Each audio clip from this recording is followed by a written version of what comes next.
Hello students, last class में मैंने आप लोगों को अकाउंटिंग से रिलेटेड कुछ बेसिक कंसेप्ट्स समझाए थे। आज हम लोग उसी को ही आगे कंटिन्यू करके लायबिलिटीज़ को पढ़ेंगे। लास्ट क्लास में मैंने आप लोगों को असेट के बारे में समझाया था, ठीक है। असेट मेरे ख्याल से आपको समझ में आ गया होगा कि जो भी बिज़नेस के पोजीशन में होता है, जो बिज़नेस ऑन करता है, उसे हम असेट कहते हैं। उसमें उसकी land, building, machinery, cash, debtors, ये सब चीज़ें आती हैं। अब लायबिलिटीज़ की बात करते हैं। लायबिलिटीज़ क्या होते हैं? तो लायबिलिटीज़ आर ऑब्लिगेशन और debts that an enterprise pay at some time in future. Liabilities वो ऑब्लिगेशंस होते हैं एंटरप्राइजेज़ की जो उसको फ्यूचर में किसी टाइम पीरियड पे देने होते हैं, ठीक है। कंपल्सरी होते हैं ये देने। जैसे आपने या किसी दुकानदार ने या किसी बिजनेसमैन ने कोई सामान उधार पर लिया हुआ है। देखिए क्या होता है बेटा, जो एक छोटा बिजनेस का एग्जांपल समझा रही हूँ, इन द फॉर्म ऑफ शॉप। एक शॉपकीपर है, ठीक है। अब ये क्या करता है, ये गुड्स लेता होगा, सामान खरीदता होगा, गुड्स। अच्छा, एक वर्ड होता है गुड। गुड का मतलब अच्छा और गुड्स का मतलब होता है सामान, ठीक है। गुड का मतलब अच्छा, जो हम कहते हैं ना गुड गुड गुड, तो गुड का मतलब अच्छा, और गुड्स एस लगा दो उसके पीछे तो वो हो जाता है सामान। तो एक शॉपकीपर को सामान खरीदना पड़ता है, गुड्स खरीदने पड़ते हैं। अब वो गुड्स दो चीज़ों पे ले सकता है, एक तो कैश पे भी खरीद सकता है, एक क्रेडिट पे भी खरीद सकता है।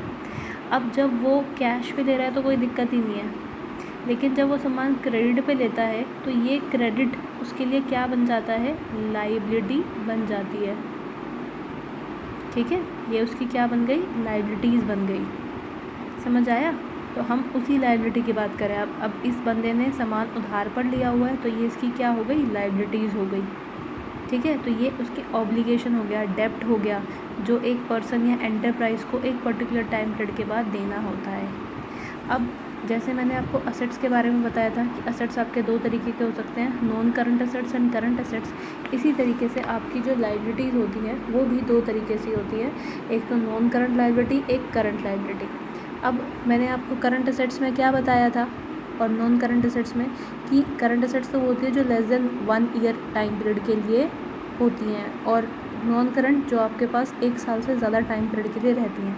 तो ऐसे ही लायबिलिटी के केस में हो जाएगा, करंट लायबिलिटी वो जो आप 1 साल के अंदर अंदर पे कर दोगे, और नॉन करंट लायबिलिटी वो जो 1 साल से ज़्यादा टाइम पीरियड के लिए आपके ऊपर ऑब्लिगेशंस होते हैं, उन्हें हम क्या कहते हैं, नॉन करंट लायबिलिटीज़। अब इस करंट लायबिलिटीज़ में देखिए क्या क्या चीज़ें आती है। जैसे आपने कोई छोटे टर्म के लिए पैसा बोरो करा है, शॉर्ट टर्म बोरोविंग्स करी हैं। ट्रेड पेबल्स, आप सामान उधार पे लेते हो तो वो बंदा आपके लिए क्रेडिटर बन जाएगा, तो वो आपके ट्रेड पेबल्स हो गए या आपके बिल्स पेबल हो गए। अदर करंट लायबिलिटीज़ और शॉर्ट टर्म प्रोविजंस, ये करंट लायबिलिटी का पार्ट है, इन्हें हम आगे डिटेल में पढ़ेंगे। अभी बस आप ये समझ लीजिए कि जब कोई बंदा पैसा उधार पर ले रहा है, ठीक है, और वो उसे 1 साल के अंदर अंदर रीपे करना है, तो वो आपकी करंट लायबिलिटीज़ होंगी।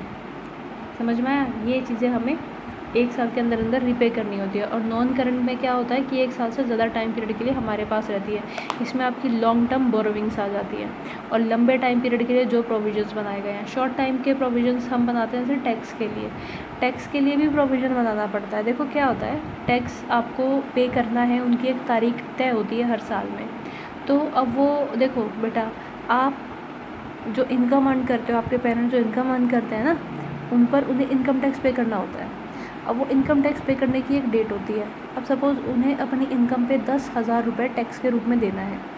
अब जो कंपनीज़ होती हैं वो क्या करती हैं कि अपना एक प्रोविज़न बना लेती हैं कि हर महीने कुछ अमाउंट साइड में रखती रहती है।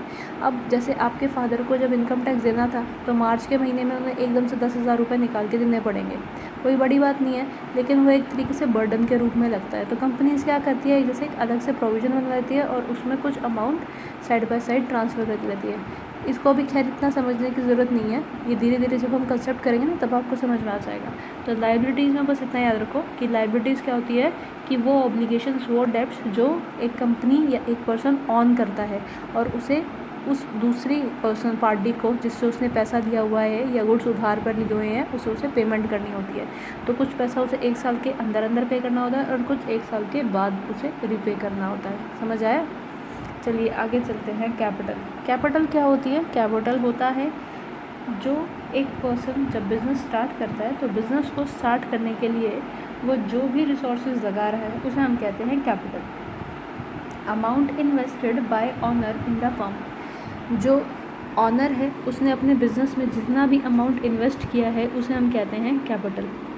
It may be bought in the form of cash और asset by the owner for the business entity. Capital is an obligation and claims on asset of a business. अब जो कैपिटल है इसको सबसे पहले तो बेसिक डेफिनेशंस की ये याद रख लो, ये क्या होती है? Amount invested by the owner in the firm. जो प्रोप्राइटर है उसने अपने बिजनेस में जितना भी पैसा लगाया है उसे हम कहते हैं कैपिटल। अब इस कैपिटल में आपकी क्या क्या चीज़ें आ जाती है? जैसे आपका कैश जो वो इनिशियल टाइम पीरियड में लगा रहा है, अगर उसने लैंड एंड बिल्डिंग भी इनिशियल टाइम पीरियड में लगाई है तो वो भी आपके कैपिटल में ही काउंट होगा। ठीक है, लैंड बिल्डिंग, अगर उसने गुड्स भी वो साथ में लेके आया है, स्टॉक जो अपना लेकर आया है, तो वो सब आपकी कैपिटल में काउंट होगा। ठीक है, यानी कि फ़र्स्ट टाइम जब बिज़नेस स्टार्ट होता है और वो जो भी चीज़ें बिज़नेस में लगा रहा है फर्स्ट टाइम पर उसे हम कैपिटल के रूप में इंक्लूड करते हैं। समझ आया? चलिए अब आगे चलते हैं। नेक्स्ट आइटम है सेल्स तो वैसे ही दिमाग में क्लियर होगा ना, ये तो आप बचपन से सुनते आ रहे हो, ये सामान बेच दिया, ख़रीद लिया, परचेज़, सेल, ये तो समझाने की ज़रूरत नहीं है खैर, पर फिर भी पढ़ लेते हैं। सेल्स क्या होती है? Sales are total revenue from goods and services sold और प्रोवाइडेड टू कस्टमर। जब कोई सामान किसी कस्टमर को बेचा जाता है या कोई सर्विस कस्टमर को दी जाती है, ठीक है, तो उसके बदले में जो उन्हें रेवेन्यू मिलता है उसे हम कहते हैं सेल्स। अब ये रेवेन्यू क्या होता है? जो सामान बेचकर आपने कमाया उसे हम कहते हैं revenue. Amount earn from sale of goods and services, उसको हम क्या कहेंगे? रेवेन्यू। अच्छा, कई बच्चे जो नॉन कॉमर्स बैकग्राउंड के होते हैं वो अक्सर रेवेन्यू को टैक्स कहते हैं, टैक्स। इवन कई आपने सुना भी होगा, कई लोग जो है रेवेन्यू डिपार्टमेंट में काम कर रहे हैं, यानी कि टैक्सेशन डिपार्टमेंट में काम कर रहे हैं। तो अक्सर लोग रेवेन्यू को टैक्स के रूप में समझते हैं, जबकि ऐसा नहीं है। देखिए, सरकार के लिए उसका जो रेवेन्यू होता है वो टैक्स होता है। समझ आया? पर रेवेन्यू का असली मतलब क्या है कि amount earn from sale of goods and services. सरकार भी तो हमें सर्विसेज देती है ना, तो उस पर जो भी वो चीज़ कलेक्ट कर रही है उसे आप टैक्स कह सकते हो। अब हम इनकम अर्न करें उस पर हम सरकार को टैक्स पे करते हैं, वो सरकार के लिए क्या होता है? रेवेन्यू होता है। समझ आया? रेवेन्यू सरकार के लिए है, हमारे लिए वो टैक्स है। तो कई लोग जो नॉन कॉमर्स बैकग्राउंड के होते हैं, अक्सर मैंने उनके मुंह से यही सुना है कि वो रेवेन्यू को टैक्स ही बोलते हैं। ठीक है, तो कई बार ऐसे इवन पॉलिसी में भी होता है कि सरकार की रेवेन्यू पॉलिसी क्या है, तो उसमें रेवेन्यू पॉलिसी में विवरण होता है कि सरकार ये टैक्स लगाएगी, ये टैक्स लगाएगी। तो आप रेवेन्यू का मतलब टैक्स मत समझिए। देखो, रेवेन्यू क्या है सरकार के लिए कि सरकार कैसे, किस तरीके से पैसा कमा रही है। तो वो एक सोर्स है उसका पैसा कमाने का, टैक्सेशन। ठीक है, एक सोर्स उसका होता है जो उसकी कंपनियां रन कर रही हैं, उनसे जो उनको प्रॉफिट मिलेगा वो भी उसके लिए रेवेन्यू का सोर्स है। समझ आया? तो रेवेन्यू इज़ नॉट टैक्स। इसको कभी भी आगे भी आप फ्यूचर में कभी गलत मत समझिएगा या किसी की बातों में मत आइएगा कि रेवेन्यू टैक्स होता है। इस बात पे मैं क्यों ज़ोर दे रही हूँ? क्योंकि अक्सर मैंने 99% लोगों को देखा है जो रेवेन्यू को टैक्स समझ लेते हैं। आप बस इतना याद रखो कि जो आप सामान बेच रहे हो उससे आपको जो कुछ भी मिलेगा वो आपके लिए रेवेन्यू है। सपोज़ मैं पेंसिल बेचती हूँ और पेंसिल बेचने से, एक पेंसिल को बेचने से मुझे 5 रुपये मिले, वो मेरे लिए मेरा रेवेन्यू होगा। समझ आया? सामान बेचने से जो भी हमको मिलता है वो हमारे लिए क्या होता है? रेवेन्यू होता है। आई होप आपको ये डेफिनेशन क्लियर हो जाएगी। मैंने यहाँ पर जो अकाउंटेंसी में जो डेफिनेशन दी ना वो नहीं लिखी है।